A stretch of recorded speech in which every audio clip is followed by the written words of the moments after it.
días, bienvenidos a este primer día del mes de abril. Estrenamos mes en este viernes y vamos a hablar de eficiencia energética, de energías renovables. Ya para todos es muy familiar ver placas solares instaladas en diferentes edificios, en diferentes casas, en el territorio propio nuestro de la provincia vemos cómo cada vez se están implantando más instalaciones de energías renovables.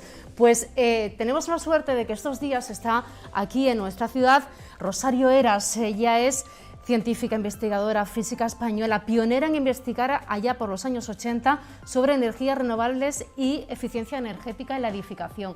Ha mantenido un encuentro con jóvenes estudiantes de nuestra ciudad. Además, ha participado en una conferencia en el Ateneo de Jerez y en unos minutos vamos a hablar con ella.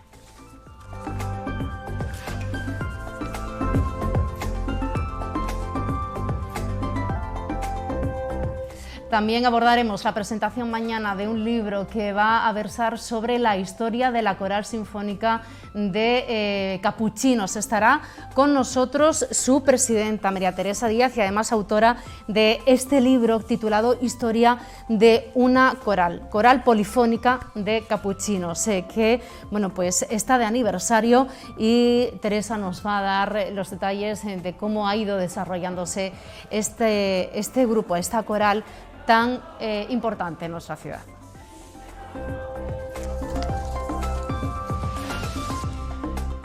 Y vamos a tener mucha música en el programa de hoy. Hemos tenido la oportunidad de hablar con la artista jerezana, de Algar, Laura Gallego, quien va a actuar mañana en el Teatro de la Fundación Cajasol. Nuestro compañero Juan Antonio Ortegón ha tenido la oportunidad de charlar con ella para que nos dé detalles de cómo va a ser su actuación de mañana.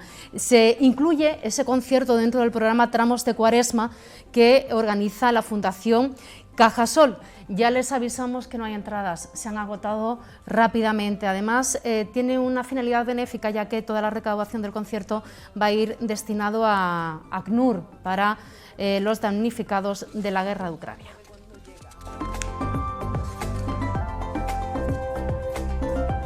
Y saben ustedes que esta semana se está celebrando en los claustros de Santo Domingo el ciclo de flamenco y literatura. Una de esas jornadas se presentaba el libro de la periodista sevillana Marina Bernal, que versa sobre la vida, sobre todo la figura como mujer de Lola Flores. Ese libro se titula El brillo de sus ojos y durante esa presentación estuvo también el artista jerezano Fernando Soto, quien estuvo interpretando temas muy conocidos de la faraona. Vamos a disfrutar también de momentos que se vivieron tan bonitos y con tanto arte en los claustros de Santo Domingo de la mano de Fernando Soto.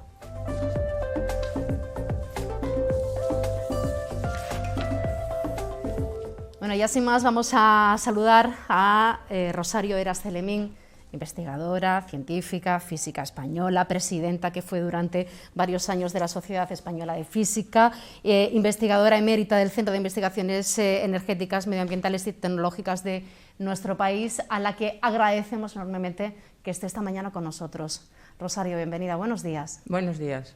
Bueno, su visita aquí a Jerez se debe a que el grupo joven de ciencia que pertenece al Ateneo de Jerez ha organizado dos actividades. Primero, el miércoles un encuentro con jóvenes estudiantes de nuestra ciudad y ayer jueves una conferencia que ofreció en la sede del Ateneo.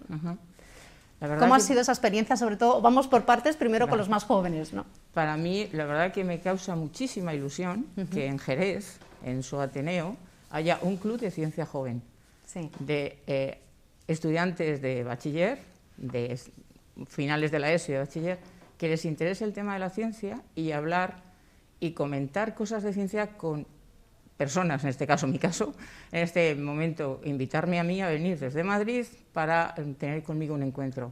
Un encuentro, la verdad, que fue muy satisfactorio y agradezco muchísimo al Club de Ciencia Joven, a las personas, a las personillas todavía jóvenes de bachillerato, por la ilusión de preguntar cosas, de que yo les contara qué era esto de la eficiencia energética.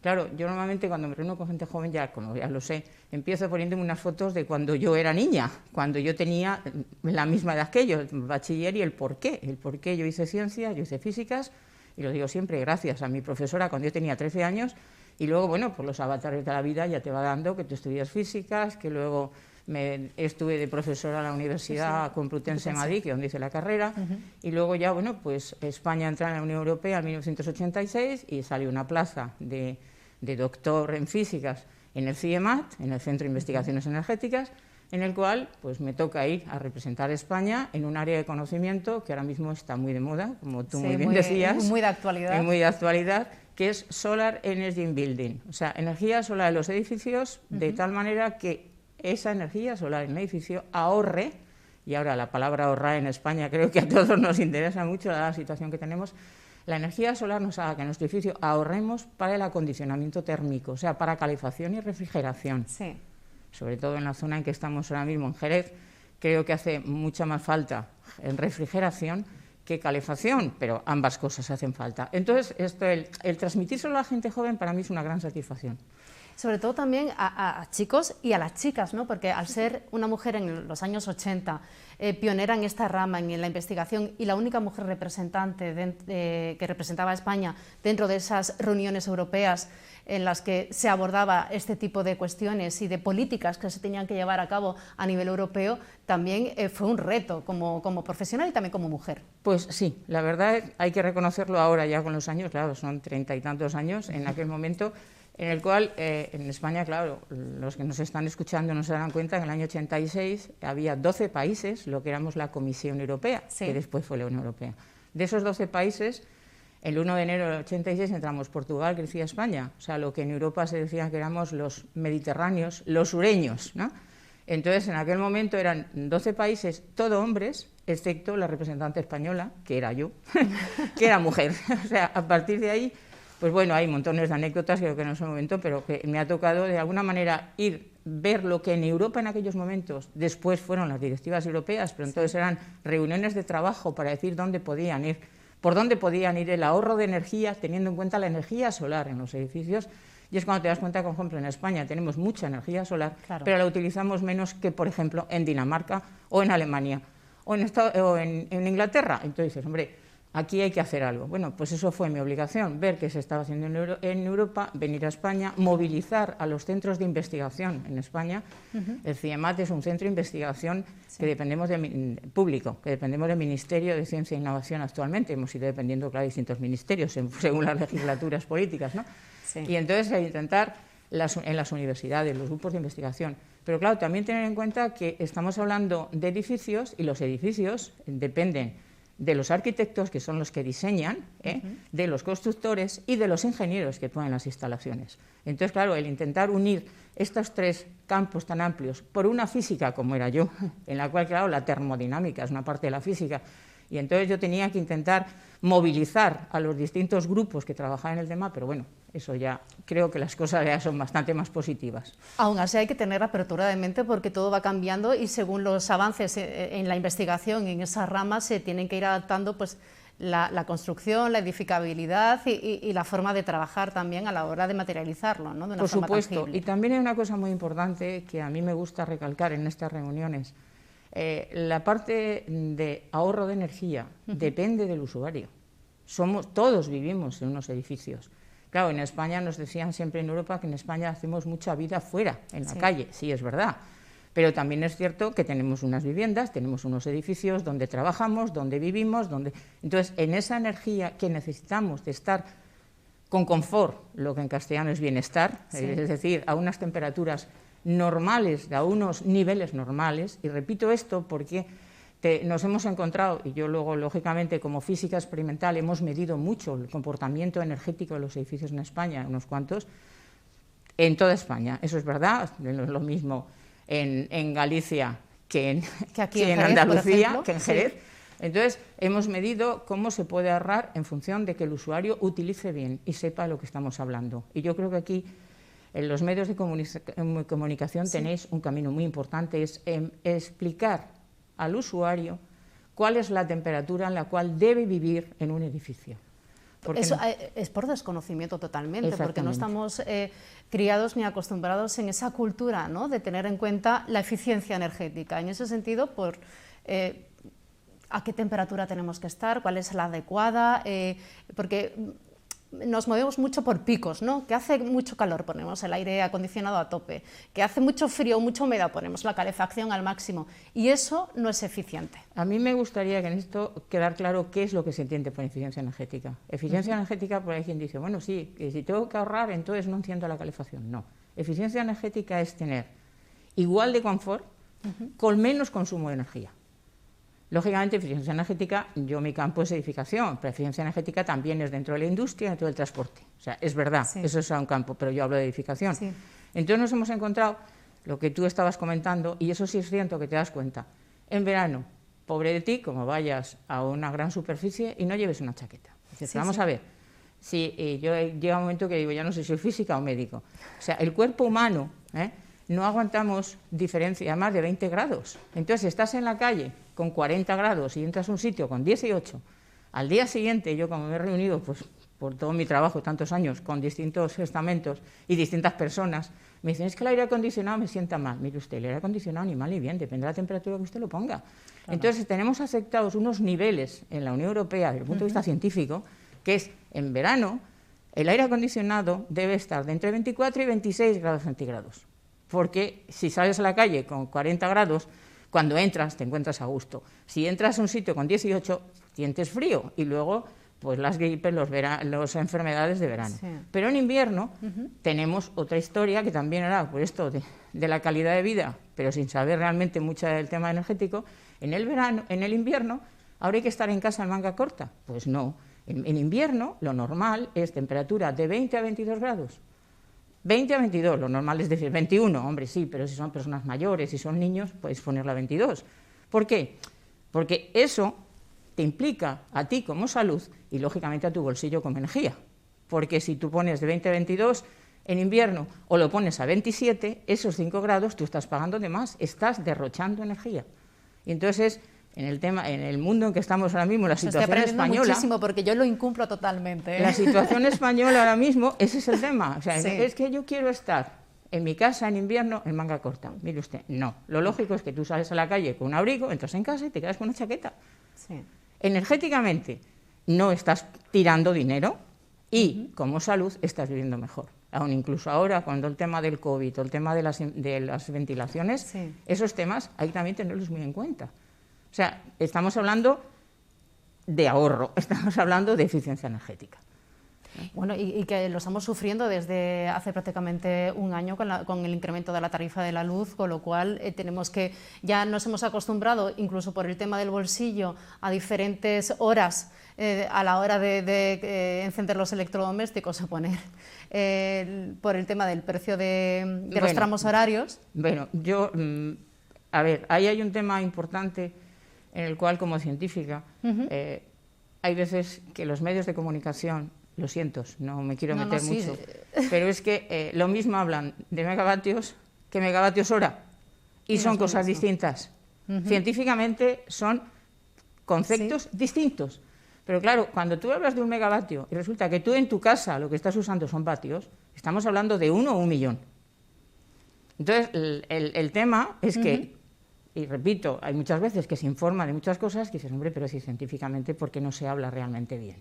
Pero es que yo, como responsable de eficiencia energética en edificación, lo que estamos hablando es de tu edificio no solo consume energía eléctrica, tu edificio, lo que tú estamos hablando es de térmica, es de grados, y el sol en España nos puede proporcionar ahorros energéticos utilizando bien el sol en tu edificio. ¿En tu edificio cómo? Depende de la orientación de tu edificio. Depende de la orientación, y esto ya siempre digo, es un poco de física. El sol en nuestra latitud sale por la orientación este, está en el sur la mayoría del día y se pone por el oeste. En la orientación norte no tiene sol.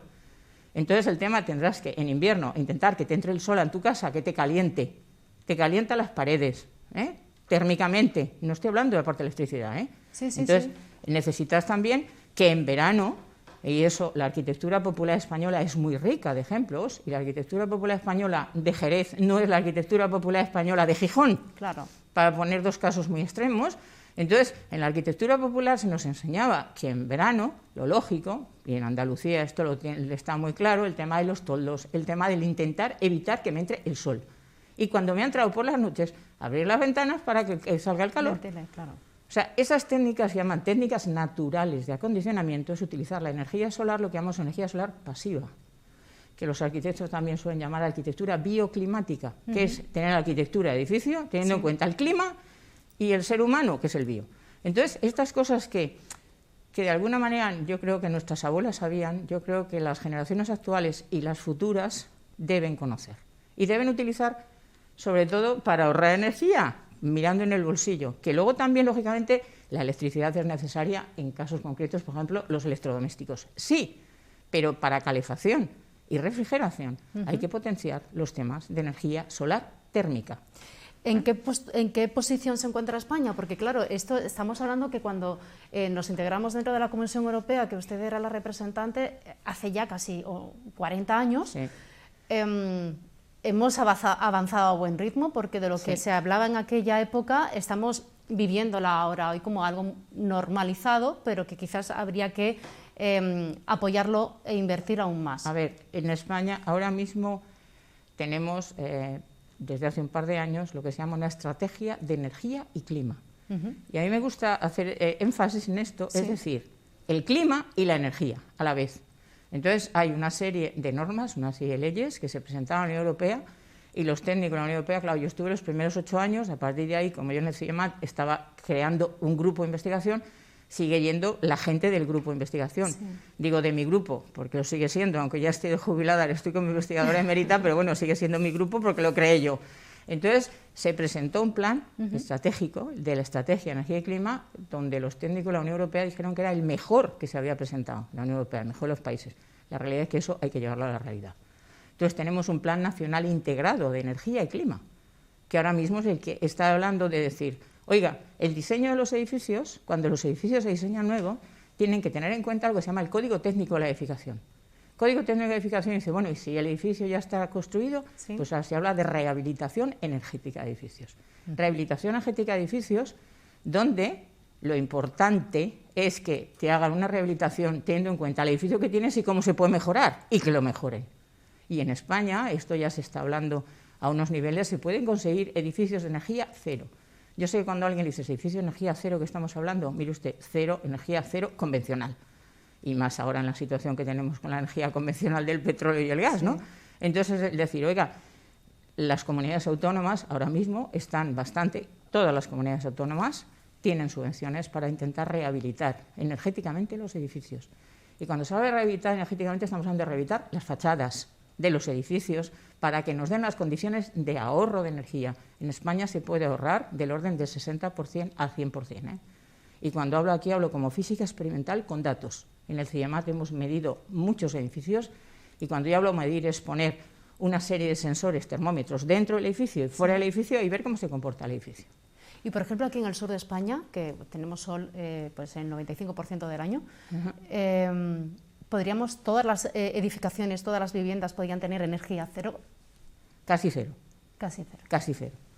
Nosotros hemos evaluado, por ejemplo, bueno, en CIEMAT tenemos la plataforma solar de Almería, o sea que es nuestra, es parte de nuestro centro, ¿no? Pero yo, personalmente nosotros en mi unidad evaluamos unas viviendas en San Pedro de Alcántara, o sea, la de Marbella, unas viviendas de protección oficial hechas por la Junta de Andalucía, donde ahí sí energía cero. Y lo bueno es que el usuario, cuando yo hablaba con ellos, me decía, hija, es que aquí pagamos mucho menos en luz, pagamos mucho menos nuestra casa. Digo, bueno, pero aparte usted que, hija, pues no encendió la calefacción en todo el año. Claro. Nosotros técnicamente lo sabíamos por datos, pero siempre es bueno saber qué piensa el usuario, qué piensa el ciudadano. Y yo creo que aquí el ciudadano en España, al tema de energía, hay que hacer mucho trabajo para concienciar. O sea, falta una concienciación energética bastante importante. Pues yo siempre que los medios de comunicación me lo pedís, digo, por favor, ayudarnos, porque vosotros llegáis perfectamente al usuario. Los ciudadanos, sé que a los científicos se nos quiere mucho, eso es verdad, o sea, nos tiene mucho cariño, pero luego muchas veces no se nos hace mucho caso. Sin embargo, a vosotros sí, por favor, ayudarnos en este aspecto, porque la rehabilitación, yo conozco casos concretos de constructoras que quieren rehabilitar y siempre los usuarios empiezan a poner pegas. Más reacios. ¿Por qué? Pues porque, hombre, los comerciales, la falta de información, empiezan siempre, y hay cosas negativas en todos los lados, pero si lo que queremos a final de cuentas es que el usuario pague menos, aunque tenga que primero pagar algo para rehabilitar, pero luego pagar menos en el uso. Es decir, la inversión a priori es importante, pero que luego se va a compensar a lo largo del tiempo, porque el tema, no se va a hacer el tema gasto. Siempre, yo lo siento, pero como llevo muchos años, cuando me preguntan, claro, pues es que entonces estas viviendas tendrán un sobrecoste, la rehabilitación tiene un sobrecoste. Digo, sí, un sobrecoste, pero luego tiene un infracoste en el uso. Ese sobrecoste, y los cálculos que siempre se hacen es que como mucho, y la Unión Europea esto nos lo pedía siempre en los distintos proyectos, yo creo que nosotros hemos hecho el orden de 60 proyectos internacionales sobre este tema, pero claro, con datos, o sea, proyectos científicos, no proyectos de otros tipos, sino científicos con datos. Entonces, es decir, oiga, si tú lo que tú tienes que hacer es ese sobrecoste, que como mucho, y yo conozco edificios que no han llegado, como mucho en 10 años has amortizado el sobrecoste. ¿Cómo? Con lo que te estás ahorrando. Claro. O sea, y ahora mismo, claro, hay otro tema en España que estamos muy de moda, que es el tema de la pobreza energética. Sí. Claro, pobreza energética, ¿qué hablamos de pobreza energética? Que tú no puedes encender la calefacción. Bien, entonces, ¿qué tipo de calefacción tienes? ¿Cómo usas tu casa? Pues claro, te encuentras luego con el usuario típico. Como me reúno, repito, con mucha gente, muchos estamentos, me dicen, claro, es que yo me voy por la mañana a mi casa y dejo las persianas bajadas. Hombre, si te puede entrar el sol, sube la persiana que te está calentando la casa. O sea, esas normas, digamos, que yo creo que nuestras abuelas sabían, de cómo se usaba la casa, yo creo que nuestra generación aún tiene, y la generación futura, que es la que yo intento que la gente joven lo entienda y lo lleve adelante. Entonces, bueno, pues aquí hay se puede mucho hacer todavía. ¿Y qué facilidades, desde el punto de vista de la regulación, de la normativa y de la inversión o subvención, tiene nuestro país con respecto a otros países? ¿O se está haciendo bien o habría que invertir aún más en este tipo de Hay que concienciar más. A ver, ¿no? en España estamos siguiendo las directivas europeas. Las directivas europeas, inicialmente en los primeros años hacíamos los trabajos de estudio, luego la directiva europea, que la aceptan todos los países, y luego, por obligación, esas directivas europeas, cada país tiene que transponer sus normas según esas directivas. En España, en el año 2006, teníamos una ley, en el año 1979, condiciones térmicas de edificios, que en el 2006 se modificó, y en el 2006 es la transposición de parte de esta directiva de eficiencia energética, y es el Código Técnico de Edificación, donde ya ahora mismo, si tú quieres vender una casa o alquilar una casa, te tienen que dar un certificado energético, ¿no? Bien, pues ese certificado energético es como un principio de lo que hay que hacer. El certificado energético sería real, y los científicos seguimos con ello, cuando a la vez que te hacen, teóricamente, te dan el papelito, luego te midieran que eso realmente se cumplía. Eso es un certificado energético completo. En España estamos en los primeros pasos, por eso todavía hay mucho que hacer, por eso la normativa del Plan Nacional Integrado de Energía y Clima, que ahora mismo las comunidades autónomas están dando subvenciones para rehabilitar energética con los fondos europeos, que tenemos ahora mismo, la gran suerte que tenemos que en Europa, en las energías verdes, en el Objetivo de Desarrollo Sostenible 7, eso le voy a preguntar, las ODS, ¿no? En los ODS, en los ODS, en la agenda europea, porque esto es una agenda europea, esto es la Agenda 2030. Lo que pasa es que llega un momento en el cual te lo sacan nada más desde el punto de vista político y el usuario, al final de cuentas, bueno, ¿y eso para mí qué? Claro. Bueno, pues hay un ODS, el 7, que es el de energía limpia, que al final de cuentas es energía renovable, pero luego a la vez, claro, el otro paso que ahora se está dando bastante, y esto ya en España empieza a haber cosas, es que rehabilitas el edificio, pones energía renovable, cualquiera de las energías renovables, para agua caliente, calefacción y refrigeración, y digo cualquiera de las energías renovables, estoy hablando de la biomasa, de la geotermia, de la aerotermia, de la energía solar térmica con captadores solares para agua caliente sanitaria, con fotovoltaica, o sea, cualquiera de las energías renovables. Bueno, todo eso, al final de cuentas, los edificios están en ciudades. Están en ciudades, entonces ahora lo que se habla mucho es de los distritos de energía cero, de energía positiva, o las ciudades energéticas. Es decir, yo tengo mi edificio, mi casa, un bloque, con una serie de energía, de agua caliente, de energía eléctrica, que el bloque sobra. Bueno, pues entonces eso, por el autoconsumo, que ahora está muy de moda también, el autoconsumo de ese edificio con otro edificio, se hace una ciudad energética. O sea, ahora mismo en España ya hay algún caso. Hay algún caso concreto que se está haciendo, pero esto es lo que la Unión Europea nos está pidiendo ahora mismo en este Plan Nacional Integrado de Energía y Clima. O sea, rehabilito mi vivienda, las fachadas, pero luego las instalaciones Si yo produzco en mi instalación más vatios de los que yo uso, los comparto. Todos los comparto y lo que se llama es esto, distritos de energía positiva o ciudades energéticas. Que esto, a fin de cuentas, estamos hablando, perdóname, Ana, es que te digo, yo hablo de mucho porque llevo muchos años y es un tema que siempre me ha apasionado y sigo trabajando y dedicando muchas horas al tema, aunque ya esté jubilada, pero bueno, me sea merita. Entonces el tema es que, digamos, estamos hablando ahora mismo de lo que se llama Smart Cities, ciudades inteligentes. Claro. Entonces, claro, cuando dicen ciudades inteligentes, a mí me hace mucha gracia. Digo, ciudades inteligentes, no sabes, la inteligencia del ser humano. Es que el ser humano desarrolla unos sistemas de control.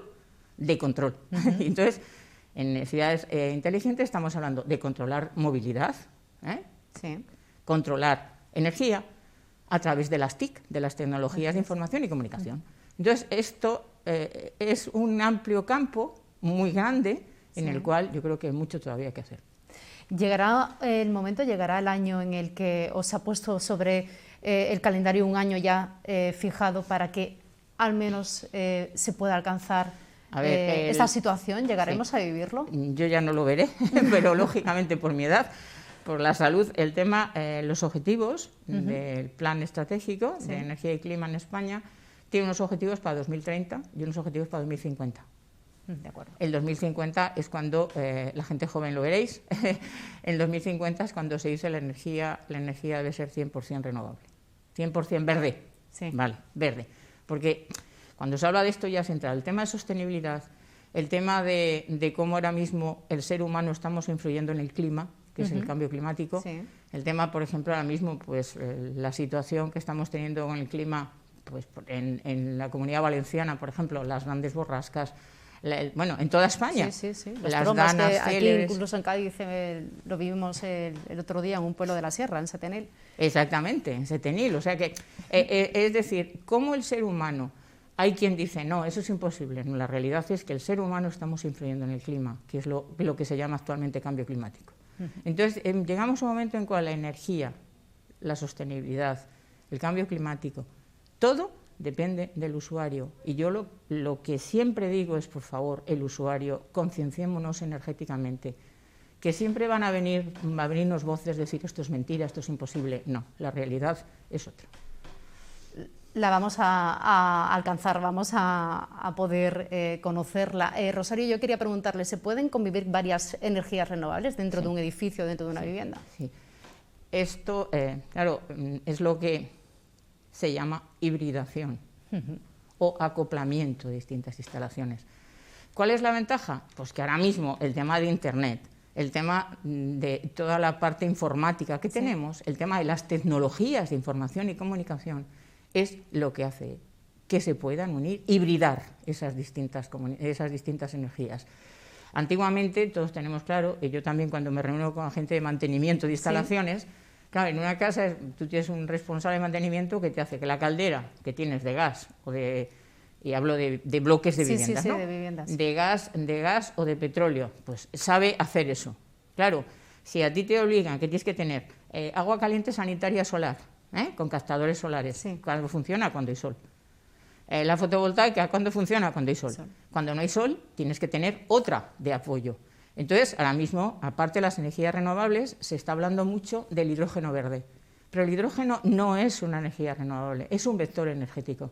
¿Qué es energía? Es verde, quiere decir el hidrógeno es descomponer el agua, o sea, está claro, porque el agua es agua, hidrógeno y agua. Hidrógeno y oxígeno, perdón.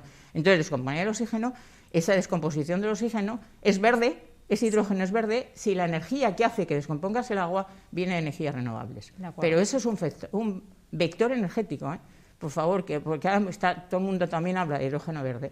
Y dice, claro, es que la energía, el hidrógeno verde no, el hidrógeno es un vector energético que procede de otras energías renovables. Luego tiene que haber unos medios, unas tecnologías de información y comunicación que incluso ya en el móvil mismo lo puedes abrir, no solo los temas de las alarmas, ¿no?, de seguridad, sino puedes, entonces es hibridar, unir, acoplar distintas, sí, eso se puede hacer. Rosario Heras, muchísimas gracias por habernos acompañado. Yo me quedaría el programa entero hablando con usted. A vuestra disposición, la verdad, y yo os ruego que a los medios de comunicación... Si tenemos que hacer cursos formativos nosotros, los profesionales, para poder lanzar el mensaje de una manera eficaz y correcta, ¿no? Para después ir también... conocerlo nosotros e ir educando, ¿no?, a la población, ¿no? Lo que está muy claro es que en España tenemos que aumentar nuestro autoabastecimiento energético a través de lo que tenemos, ¿eh? Porque ahora mismo la situación con Rusia, Ucrania, lo tenemos un poco complicado, pero en España tenemos unas energías que debemos aprovecharlas al máximo, que son las renovables. Que para eso tenemos el sol, aquí tenemos de todo, sol, viento, tenemos de todo. Yo he estado en montones de reuniones en las cuales me decían, como tú eres de los verdes, pues de renovables, tú eres antinuclear. Mire usted, yo no soy anti ningún tipo de energía. Lo que pretendo es que España tengamos un autoabastecimiento energético, que no dependamos de otras energías que no tenemos. Muchas gracias. Rosario, muchísimas gracias por habernos acompañado. A vosotros y a vuestra disposición, y que la gente joven, por favor, se forme bien en este tema. Pues fíjese que nos vamos a ir a publicidad dando paso a una entrevista que le ha realizado nuestro compañero Alberto Márquez, al que es el responsable de orientación universitaria aquí en la Universidad de Cádiz. Estos días, bajo el lema Me gusta el campus de Jerez, se ha llevado a cabo esta iniciativa para informar sobre el acceso, la oferta de títulos y de grados que tiene la Universidad de Cádiz. Con él ha estado nuestro compañero Alberto Márquez, y después de publicidad hablaremos de más asuntos aquí en Jerez al Día. Unas jornadas como esta, pero ¿qué es lo que realmente se hace hoy aquí? ¿Qué información reciben los alumnos? Pues mira, esta jornada tiene un doble propósito: acercar la Universidad de Cádiz a los alumnos de segundo de bachillerato de nuestra provincia y ayudarles a decidir proporcionándoles información de calidad. Para ello tenemos aquí un stand por cada uno de los centros de la UCA. Hemos imprimido material de cada uno de los 65 grados y dobles grados que impartimos en la UCA. Esto genera 7 días de actividad y moviliza a más de 400 personas y esperamos a casi 14.000 alumnos de la provincia entre primero y segundo de bachillerato. Daros cuenta del volumen que esto significa. ¿Qué novedades hay este año? Bueno, pues este año la novedad que hay, como indico, es que todo el material es nuevo, adaptado al lenguaje y a lo que quiere leer un chico de 17 años. Y además se incluye un código QR que deriva a un enlace específicamente previsto para los estudiantes nuevos en el lenguaje que ellos quieren entender, toda la complejidad que atañe al cambio del bachillerato a la universidad. Esa es la principal novedad, y que además todas las jornadas, todos los días, los hacemos en nuestros propios centros, porque queremos que conozcan la que queremos que sea su casa el próximo año. Rodrigo, para explicar a los espectadores, ¿qué posibilidades de estudio ofrece la Universidad de Cádiz hoy por hoy? ¿Cuántos estudios se puede acceder? Pues mira, se puede acceder a 44 grados, que para entendernos son las carreras universitarias de toda la vida, y además a 21 doble grados, que lo explico muy sencillo: se fusionan los planes de estudio de 2 grados y en vez de en 8 años, 4 más 4, entre 5 y 6 años el alumno obtiene 2 títulos universitarios. En total, 65 títulos diferentes de las 5 grandes áreas de conocimiento: científico, ingeniería, ciencias de la salud, humanidades y ciencias sociales. En ese sentido podríamos decir que las necesidades académicas están cubiertas en la UCA. Nosotros hemos hecho un gran esfuerzo y la variedad de titulaciones que ofrecemos, siempre nos gustaría tener alguna más disponible, pero realmente el ámbito que abarcamos y que cubrimos es muy, muy amplio. ¿Cuáles han sido los últimos grados o máster en incorporarse a la oferta académica? Pues mira, el último grado que se ha incorporado precisamente fue un doble grado que pensábamos que iba a tener mucha demanda, y así ha sido, que es el doble grado de Matemáticas e Ingeniería Informática. Y en cuanto a los másteres, pues este año no hemos sumado ninguno. Esta feria de promoción es dirigida exclusivamente a alumnos de bachillerato y por tanto a grados. La promoción de másteres la hacemos en otros niveles, fundamentalmente con los alumnos que ya están en nuestros centros. Un consejo para terminar: ¿qué se le puede decir a las personas que van a pasar por aquí estos días, que se pueden ver un poco apabullados por tanta facultad y tantos centros? Bueno, todos los chicos que vienen ya han recibido una charla nuestra en sus propios centros. ¿Qué les digo? Que aprovechen y que reciban información de calidad. que ante cualquier duda en unos estudios no duden de acercarse a cada stand, porque allí están siendo atendidos por profesores de las titulaciones, que les van a aclarar dudas sobre planes de estudio, sobre salidas, sobre lo que tienen que estudiar. Entonces, que se animen a preguntar y a preguntar, y que tomen decisiones basadas en información de calidad. Muchas gracias por atendernos. A vosotros por vuestro interés. Muchas gracias.